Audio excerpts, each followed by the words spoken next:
Kaibigan, pakinggan mo ang tinig ng bagong nilalang.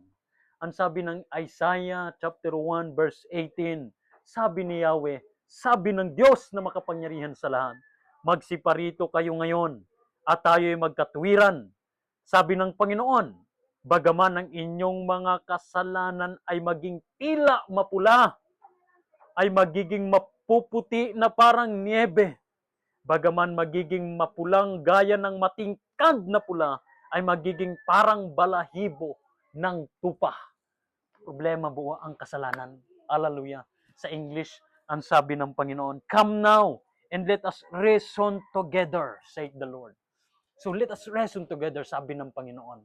Hallelujah, makikipagkatwiran ang Diyos sa kasalanan ng tao.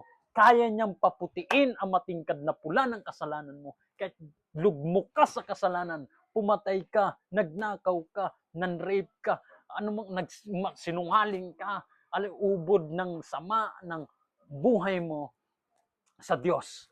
Walang imposible. Kaya kanyang patawarin.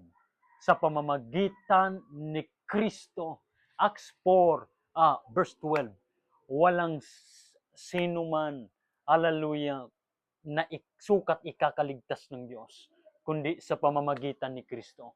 Kay Kristo lamang, hallelujah, matatagpuan ang kaligtasan. Kay Kristo lamang. Hallelujah. Kaya, ngayon, ikaw ay magbalik loob, magsisi, talikuran ng kasalanan, sumampalataya sa Panginoong Hesukristo. Hallelujah. Si Kristo lamang ang tanging kasagutan sa kasalanan. Ituturing ng Diyos Ama na ikaw ay walang kasalanan kung ikaw ay buong puso na nagsisi. Ano ba ang pagsisisi?